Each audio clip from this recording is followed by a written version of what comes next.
নজর রাখবো প্রথমেই বাংলাদেশের খবরের দিকেই। বাংলাদেশের প্রাক্তন প্রধানমন্ত্রী শেখ হাসিনার বিমান দিল্লির হিন্ডন এয়ারপোর্ট থেকে উড়ে গেল। সংবাদ সংস্থা এএনআই সূত্রে খবর, আজ সকাল 9টা নাগাদ বিমানটি গাজিয়াবাদের হিন্ডন এয়ারবেস থেকে উড়ে যায়। যদিও শেখ হাসিনা সেখানে ছিলেন কিনা তা এখনো স্পষ্ট নয়। পরিস্থিতির ওপর নজর রাখছে বায়ুসেনা ও গোয়েন্দা সংস্থাগুলি। আমাদের সঙ্গে রয়েছেন আমাদের প্রতিনিধি কৃষাণু বন্দ্যোপাধ্যায়। আমি চলে যাব কৃষাণুর কাছে। কৃষাণু, ঠিক কি খবর পাওয়া যাচ্ছে সংবাদ সংস্থা সূত্রে? সংবাদ সংস্থা এনআই যে খবর দিয়েছে, 9টা নাগাদ শেখ হাসিনার সঙ্গে যে বিমানটি ছিল সঙ্গে বলে, কারণ হচ্ছে যে শেখ হাসিনাকে একটি চপারে করে উঠতে দেখা গিয়েছিল বাংলাদেশ থেকে। শেষ যে দৃশ্য আমাদের সামনে ছিল, তারপর শোনা গিয়েছিল যে তিনি একটি C-130 বিমানে করে ভারতে ঢুকেছেন এবং সেটি গাজিয়াবাদের হিন্ডন এয়ারবেসে নেমেছে। সেখানে সেটি রিফুয়েল করা, নতুন করে জ্বালানি ভরার কথা ছিল। তারপরে আজকে একটি C-130 বিমানকে উড়তে দেখা গিয়েছে। সেই বিমানে শেখ হাসিনা আসেন কি নেই এটার সম্পর্কে কোনো সত্যতা জানা যায়নি, এটা অনিশ্চিত বিষয়। কিন্তু যেটা জানা যাচ্ছে যে ভারতীয় বায়ুসেনা বিমানটিকে পাহারা দিচ্ছে এবং ভারতীয় যে গোয়েন্দা সংস্থাগুলি তারাও এর বিষয়টির উপর নজর রেখেছে। বেশ, ধন্যবাদ।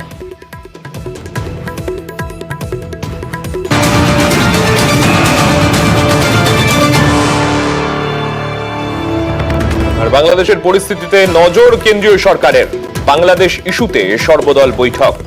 কি পদক্ষেপ হতে চলেছে ভারত সরকারের এই গোটা ইস্যুতে, সেই বিষয়ে আলোচনা করতে সর্বদল বৈঠক কেন্দ্রীয় সরকারের ডাকে। প্রধানমন্ত্রীর নেতৃত্বে চলে সর্বদল বৈঠক। বাংলাদেশ ইস্যুতে কি অবস্থান হবে কেন্দ্রের, কি আলোচনা হলো সেই বৈঠকে, জানবো। আমাদের প্রতিনিধি মৈত্রেয়ী রয়েছেন আমাদের সঙ্গে। মৈত্রেয়ী, দেখো, সর্বদলীয় বৈঠক আজকে ডাকা হয়েছিল এবং সর্বদলীয় বৈঠকে একাধিক সমস্ত দলের প্রতিনিধিরা উপস্থিত ছিলেন। সেখানে সমস্ত দলের যারা প্রতিনিধিরা ছিলেন সংসদ ভবনে, তাদের সামনে মূলত বিদেশমন্ত্রী এস জয়শঙ্কর বাংলাদেশের পরিস্থিতির ব্যাখ্যা করেন এবং সেখানে পরিস্থিতি ব্যাখ্যা করতে গিয়ে যেটা আমরা সূত্র মারফত জানতে পারছি যে সেখানে জানানো হয় যে বাংলাদেশের পরিস্থিতির ওপর কড়া নজর রাখছে ভারত সরকার এবং ওখানে বর্তমানে প্রায় 2000-এর কাছাকাছি ভারতীয় রয়েছে। কিন্তু ভারত সরকার এক্ষুনি মনে করছে না যে সেরকম পরিস্থিতি রয়েছে যেখানে ভারতীয়দেরকে বের করে আনার প্রয়োজন রয়েছে বাংলাদেশ থেকে। এবং যদি সময় যদি সেরকম দাবি হয় তাহলে সেক্ষেত্রে সেরকম পদক্ষেপ নেওয়া হবে। অন্যদিকে তারা জানিয়েছেন যে ইতিমধ্যে 8000 ভারতীয় ছাত্র যারা বাংলাদেশে পড়াশোনা করতেন তারা ফিরে এসেছেন ভারতে। যদিও একই সঙ্গে তারা আরেকটা জিনিসও স্পষ্ট করে দিয়েছেন যে শেখ হাসিনা সম্পর্কে এখনো কোনো সিদ্ধান্ত দেওয়া হয়নি সরকারের তরফ থেকে। সেই বিষয়টাও কিন্তু সর্বদলীয় বৈঠকে জানানো হয়েছে সরকারের তরফ থেকে। সরকারের তরফ থেকে যেমন বিদেশমন্ত্রী এস জয়শঙ্কর উপস্থিত ছিলেন স্বরাষ্ট্রমন্ত্রী অমিত শাহ উপস্থিত ছিলেন, প্রতিরক্ষা মন্ত্রী রাজনাথ সিং উপস্থিত ছিলেন, স্বাস্থ্যমন্ত্রী জেপি নাড্ডা উপস্থিত ছিলেন, সংসদ বিষয়ক মন্ত্রী কিরেন রিজিজু, এছাড়াও বিরোধী দলনেতা রাহুল গান্ধী ছিলেন কেসি বেণুগোপাল ছিলেন, ডিএমকে তরফ থেকে CR বালু, জেডিইউর তরফ থেকে লালন সিং, রামগোপাল যাদব এসপি তরফ থেকে, তৃণমূল কংগ্রেসের তরফ থেকে সুদীপ বন্দ্যোপাধ্যায়। এবং আমরা এখনো পর্যন্ত যেটা জানতে পারছি যে সুদীপ বন্দ্যোপাধ্যায়কে জানানো হয়েছে যে সমস্ত পড়ুয়াদের ক্ষেত্রে সমস্ত বিষয়টি মুখ্যমন্ত্রীকে যেন জানানো হয়। জয়শঙ্কর জানিয়েছেন যেহেতু বাংলার সাথে পশ্চিমবঙ্গ বাংলাদেশের সঙ্গে বর্ডার শেয়ার করে, ফলে এই অল পার্টি মিটিং এর যাদের সিদ্ধান্ত হচ্ছে সেই সব ব্যাপারে মমতা বন্দ্যোপাধ্যায়কে সব বিষয়টি জানানোর ব্যাপারে অনুরোধ করা হয়। বেশ, ধন্যবাদ মৈত্রেয়ী। আর ইতিমধ্যেই ভারত বাংলাদেশের যে সীমান্তগুলি রয়েছে, যে চেকপোস্টগুলি রয়েছে, সেখানে ইতিমধ্যেই কড়া নজরদারি রয়েছে বিএসএফ এর তরফে। বাংলাদেশ পরিস্থিতি নিয়ে সতর্ক ভারত, আর বাংলাদেশ ভারত সীমান্তে কড়া নজরদারি। সীমান্তে বাড়তি জওয়ান মোতায়েন করা হয়েছে। পেট্রাপোল সীমান্ত, এশিয়ার সর্ববৃহৎ স্থলবন্দর বলা হয় এই পেট্রাপোল বেনাপোল সীমান্তকে। সেই সীমান্ত দিয়ে বন্ধ রয়েছে পণ্য পরিবহন। সীমান্ত পরিদর্শনে যাওয়ার সম্ভাবনা বিএসএফ এর আধিকারিকদের।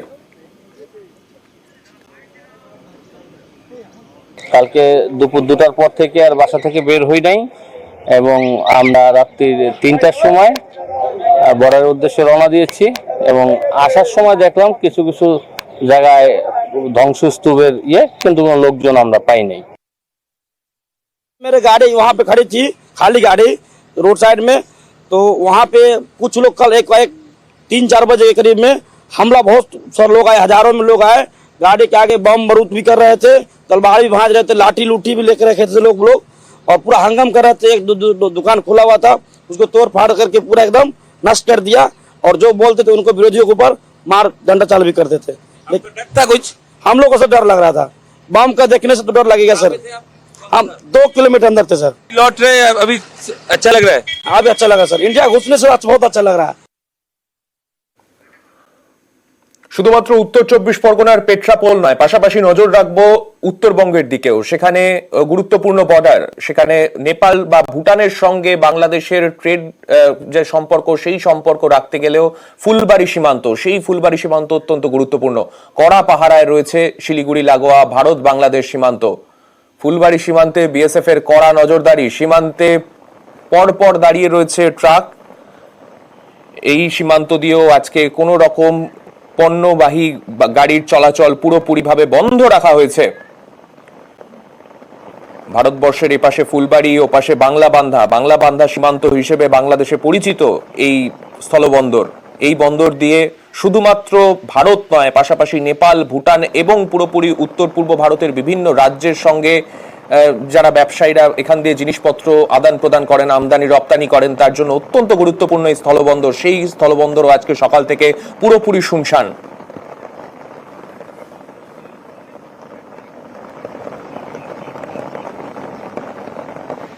পাশাপাশি নজর রাখবো কোচবিহারের দিকে, কোচবিহারের চ্যাংড়াবান্ধা সীমান্ত, সেখানেও নজরদারি অত্যন্ত কড়া রয়েছে সকাল থেকেই। সীমান্তে বন্ধ রয়েছে বাণিজ্য পরিষেবা, আমদানি রপ্তানি একেবারে বন্ধ। সিল করা হয়েছে ভারত বাংলাদেশ সীমান্ত। যদিও গতকাল রাতের মধ্যেই বাংলাদেশে আটকে থাকা সমস্ত ট্রাক চালকদের ফিরিয়ে আনে ভারত, তারপরেই সিল করে দেয়া হয় চ্যাংড়াবান্ধা সীমান্ত। মোতায়েন রয়েছে অতিরিক্ত বিএসএফ এর আধিকারিকরা।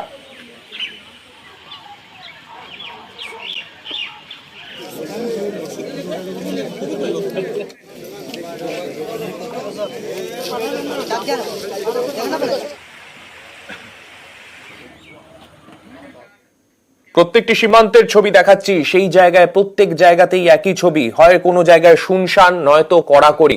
দুটো সীমান্ত আরো দেখাবো। হিলি সীমান্ত, দক্ষিণ দিনাজপুরের হিলি সীমান্ত, উত্তরবঙ্গের যে স্থলবন্দরগুলি রয়েছে তার মধ্যে অত্যন্ত গুরুত্বপূর্ণ এই হিলি সীমান্ত। সেখানেও আজকে অপেক্ষা করছেন দুপাশেই মানুষজন। তারা বর্ডার পার করবেন কিভাবে সেই বিষয়ে কোনো স্পষ্টভাবে তারাও বুঝতে পারছেন না, বা যারা এপার থেকে ওপারে যাবেন, ওপারে গিয়ে কোথায় তারা যেতে পারবেন সেই নিয়েও তাদের কাছে কোনো স্পষ্ট উত্তর নেই। পাশাপাশি ঘোজাডাঙ্গা সীমান্তের ছবি দেখাবো, বসিরহাটের কাছে উত্তর 24 পরগনার এই ঘোজাডাঙ্গা সীমান্ত। এই স্থলবন্দরও আজকে সকাল থেকেই একেবারে স্তব্ধ হয়ে রয়েছে। আমাদের সঙ্গে আমাদের দুই প্রতিনিধি রয়েছেন, আমরা চলে যাব আমাদের দুই প্রতিনিধির কাছে। প্রথমে আমাদের সঙ্গে হিলি সীমান্ত থেকে রয়েছেন আমাদের প্রতিনিধি অনুপ সান্যাল, এবং পাশাপাশি ঘোজাডাঙ্গা থেকে রয়েছেন আমাদের প্রতিনিধি অনুপম। প্রথমেই আমি চলে যাব অনুপের কাছে। অনুপ, যে জায়গায় হিলি সীমান্ততে আমরা প্রত্যেকদিন দেখি প্রচুর মানুষ, অভিবাসন দপ্তরের যে দপ্তরগুলি রয়েছে সেখানে প্রচুর মানুষ ভিড় করেন, সেই জায়গায় প্রচুর মানুষ হিলি সীমান্ত দিয়ে বাংলাদেশে প্রবেশ করেন।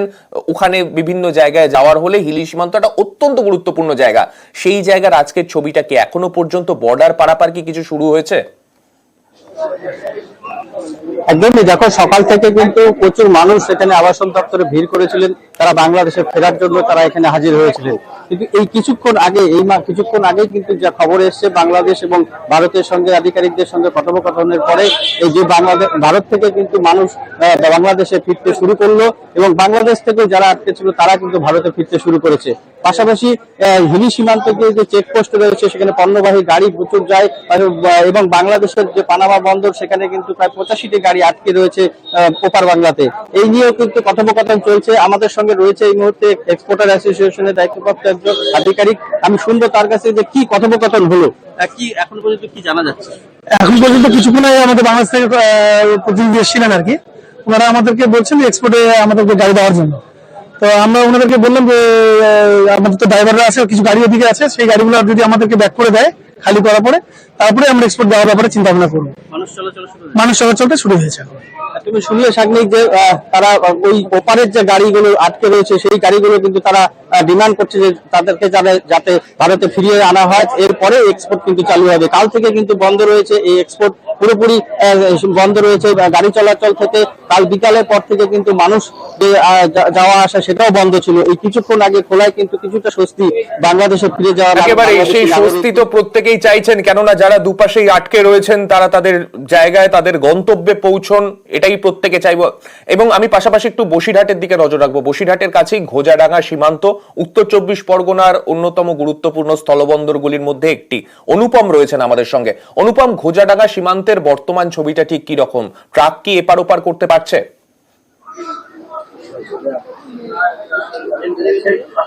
দেখো সান্নিক, এই মুহূর্তে বাংলাদেশের যা সমস্যা তৈরি হয়েছে সেই কারণে কিন্তু সীমান্তবর্তী এলাকা সহ এই যে স্থলবন্দর ঘোচাডাঙ্গা, এখানেও কিন্তু এখনো পর্যন্ত ধরো 9টার থেকে আর কি বন্দর খুলে দেওয়ার কথা, কিন্তু এখন 11টা বাজে, এখনো 11টা অতিক্রান্ত হয়ে গেছে, এখনো কিন্তু কোনো এক্সপোর্ট ইম্পোর্ট আমদানি রপ্তানি যে ব্যবসা সেটা কিন্তু এখনো চলাচল শুরু হয়নি।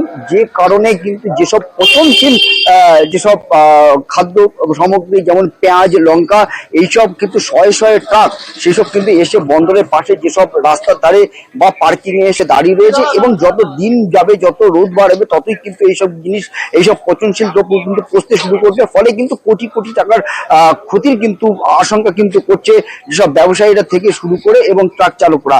এবং এখানে কিন্তু আরো একটা ছবি কিন্তু পরিষ্কার ধরা পড়ছে যে বাংলাদেশের যে উত্তপ্ত পরিস্থিতি খবর পেয়ে বেশ কিছু মানুষ তারা কিন্তু একদম সীমান্তে পাসপোর্ট নিয়ে কিন্তু তারা বাংলাদেশে যাওয়ার জন্য কিন্তু এসেছিল, কিন্তু তারা সীমান্তে এসে তাদের বাংলাদেশের খবর শুনে তারা ভয়ে কিন্তু আবার এখান থেকে কিন্তু আবার ভারতে ফিরে যেতে কিন্তু তারা বাধ্য হচ্ছে, আতঙ্কে যে তারা বাংলাদেশে গেলে তারপর কি হতে পারে, কি বিপদ হতে পারে, এরকমই কিন্তু ধরা পড়ছে। আবার বেশ কিছু মানুষ কিন্তু তারা বাংলাদেশ থেকে চলেও আসছে, সেরকম কিন্তু আমাদের ছবি ধরা পড়ছে। তবে এখনো পর্যন্ত কিন্তু এক্সপোর্ট বা ইম্পোর্ট, আমদানি রপ্তানি কোনো কিছু কিন্তু এখনো শুরু হয়নি। তবে আমরা যেটা খবর পাচ্ছি যে আরো প্রায় ঘন্টাখানেক গেলে হয়তো আমদানিটা না হলেও রপ্তানিটা শুরু হতে পারে। তার কারণ যেহেতু লঙ্কা এবং পেঁয়াজ যত সময় যাবে তত পচে যেতে পারে, কোটি কোটি টাকা বা ক্ষতির আশঙ্কা হতে পারে।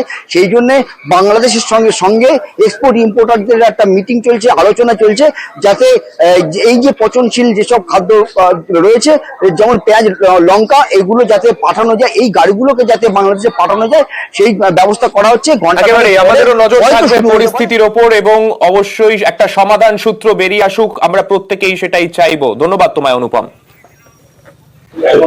এখন আমি এই বর্তমানে আসলাম, প্লেনে আসলাম, প্লেন থেকে আবার এখানে বাসে আসলাম হিলি চেকপোস্টে।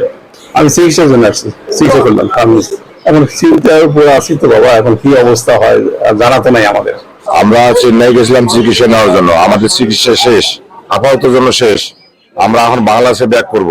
এখানে আসি দেখি আবার বলা নাকি বন্ধ, খুলবে কি খুলবে না, অনিশ্চিত অবস্থায় আমরা অবস্থান করতেছি এখানে।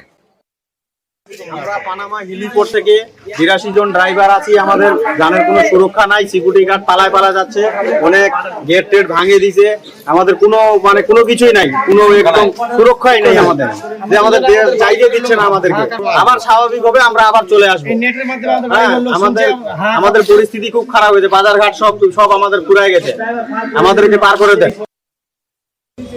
চেষ্টা করছে সবাই, কিন্তু এখনো লাইন ক্লিয়ার না। বাংলাদেশের ঝামেলার জন্য গাড়িগুলো যাচ্ছে না। 3 দিন ধরে পার্কিং আছি, তাও ভয় বিশাল, ওপারে গিয়ে কি হবে বলা যাচ্ছে না।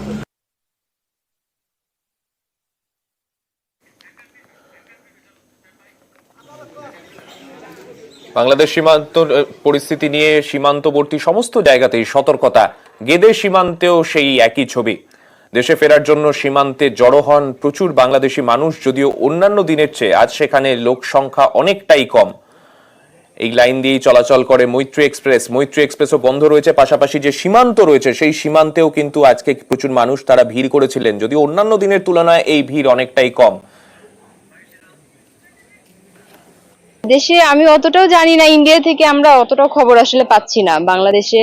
তবে এখানে এসে অনেকটাই শুনতেছি। এখন এত দূরে এসে যদি ঘুরে যাইতে হয়, তো সেজন্য একদিক থেকে একটু রিস্ক নিয়ে যাওয়া। এখন আতঙ্কিত তো অবশ্যই আছে, মনের মধ্যে একটা খারাপ লাগা তো আছেই। হ্যাঁ, অশান্তি দেখলাম, কিন্তু সাধারণ মানুষের কোনো শান্তি নাই। আমরা তো এই মিছিল হচ্ছে তার পাশ দিয়ে এসছে, আমাদের কোনো অসুবিধা হয়নি। পরিস্থিতি দেখলেন কতটা উত্তপ্ত? হ্যাঁ, উত্তপ্ত আছে, কিন্তু আজ মনে হয় পরিস্থিতি অনেকটা শান্ত হবে। কদিন ছিলেন বাংলাদেশ? আমি 1 সপ্তাহ। এই 1 সপ্তাহের মধ্যে অশান্তির মধ্যে ছিলেন? হ্যাঁ, অশান্তির প্রতি গিয়েছি, অশান্তির প্রতি এসেছি, কিন্তু সমস্যা হয়নি তো? না। কলকাতায় চিকিৎসা করাতে এসে উদ্বিগ্ন, দেশের অবস্থা নিয়ে চিন্তায় নজরুল ইসলাম। আজ ভারত থেকে বাংলাদেশে ফেরার কথা নজরুলের। কিভাবে দেশে ফিরবেন তিনি তা নিয়ে যথেষ্ট চিন্তায় নজরুল। বাংলাদেশের গাজীপুর থেকে চিকিৎসা করাতে কলকাতায় এসছেন নজরুল ইসলাম। আমরা কথা বলে নেব। নজরুলবাবু, বাংলাদেশে যে অবস্থা গতকাল হয়েছে, আপনি এখানে রয়েছেন, কতটা উদ্বিগ্ন, কতটা চিন্তিত? না, এখন আমি উদ্বিগ্ন না, কারণ এখন যা হচ্ছে এটা সাময়িক। সঙ্গে কি আপনার বাড়ি বা এলাকার কথা হয়েছে? সেখানে কেমন? হ্যাঁ, কথা হয়েছে। আমি আমার দেশে টিভিও দেখছি, সবসময় টিভি দেখতেছি। আমার ভাই অ্যাডভোকেট, উনিও আমার কাছে বলছে। আমার ওয়াইফ আছে, আমার ভাইয়ের আছে, বন্ধুরা আছে, ওনার কাছে শুনছি। না, তেমন কোনো সমস্যা নেই আমাদের দেশে এখন, তেমন সমস্যা নাই। আপনি এসেছিলেন কোথায়, কি চিকিৎসা করতে? আমি এখানে পিয়ারলেসে আসছিলাম, আমার হাঁটুতে ব্যথা, এই জন্য আমি নিয়মিত চিকিৎসা করি 3 মাস পর পর এখানে আসি। আজকে যেতে চাইছিলাম, আজকে কিভাবে যাবেন? শুনলাম বর্ডার বন্ধ, এখন চিন্তা করতে হবে বিকল্প অন্য কোনোভাবে ইয়ারে যাওয়া যায় কিনা, বা এখানে স্টপ করলাম যাওয়া, আমি ভালো করে দেখে নিই। নজরুলবাবু চিকিৎসা করাতে এসেছিলেন এবং পায়ের চিকিৎসা শেষ হয়েছে, কিন্তু আজই ফিরে যাওয়ার কথা। ফিরে যাবেন কিভাবে সেটা নিয়ে চিন্তা, কিন্তু বাংলাদেশে বাড়িতে সবাই ভালো আছেন, কাজেই সেখানে কথা বলেছেন। সেখানকার পরিস্থিতি নিয়ে উদ্বিগ্ন না হলেও এখন দেশে ফিরে যাওয়া নিয়ে কিছুটা চিন্তিত, কারণ কিভাবে যাবেন, সীমান্ত সিল রয়েছে, তাই কিভাবে দেশে ফিরবেন। যদিও ভিসা রয়েছে, তবুও একটু চিন্তা কিভাবে ফিরবেন দেশে। ক্যামেরায় গোপালের সঙ্গে বিশ্বজিৎ, নিউজ 18 বাংলা।